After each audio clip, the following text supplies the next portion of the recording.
Hey, this is Brian. We've been saving things for the Pickled Punks podcast. Did we want to rate this movie? Yeah. Yeah, let's do it. Yeah. I'm going to give it a D plus. Okay. Wow. Okay. D as in dog. I mean, I don't know if it was your copy of the movie or your speakers or the fact that it wasn't a remastered version or whatever, but I simply couldn't comprehend 50% of the spoken words. Not that I wanted to. Well, if that's like a key reason for your downgrading it, I feel like you would have wanted to do it. Well, it was a factor. Okay.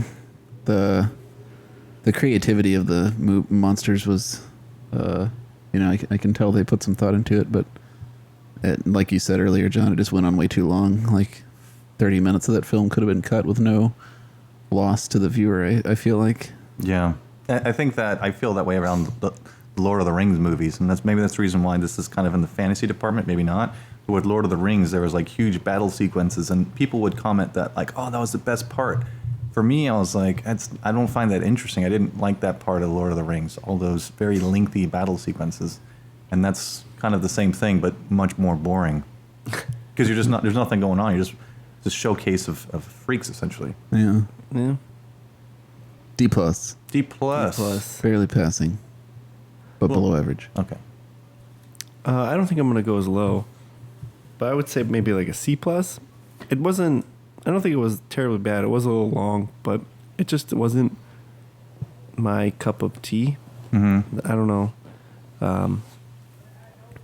Like it wasn't, I don't think it was like campy on purpose. I think it was like, trying to be not scary, but like like it was trying to showcase that like makeup aspect, or like what that creative like monsters aspect, but it just didn't really appeal to me. And then it was a little hard to follow at first. I think actually the process of talking about it has really helped me to when we went through the plot summary. It kind of helped me realize like what the movie was literally about, because I was actually a little lost when we finished.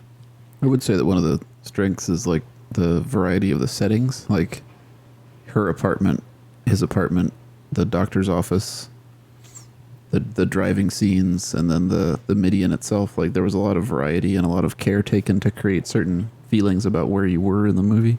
Yeah, it was actually a pretty complex movie. Yeah. Like the doctor's office was very postmodern and clinical and sort of sterilized, and then I mean they clearly had some ideas about the look of it, the background at least. Yeah, we didn't really talk about the fact too that David Cronenberg was a doctor, and he's a director in his own right, and like he's not a very good actor. I think we kind of talked about that during the movie, but how weird that must have been. I mean, I don't know who directed this. Was it Clive Barker? Yeah. Like when he's more of a writer, I think. He's also gay.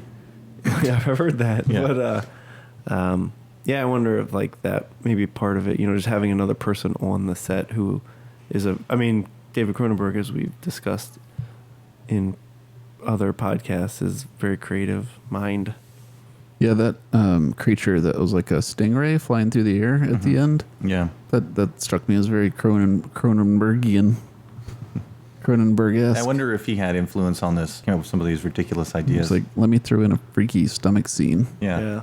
What if there was a hand where his chin would be? Brilliant. What if I come in and mumble some dialogue here? You're hired.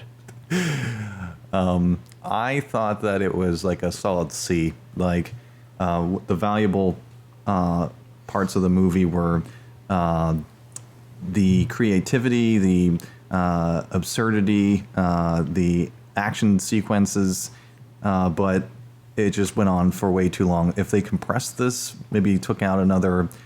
basically, I guess if they replaced the parts where it was just action with no purpose and put in there some backstory or some reasons why people were doing things, it would make the movie a little bit more comprehensible.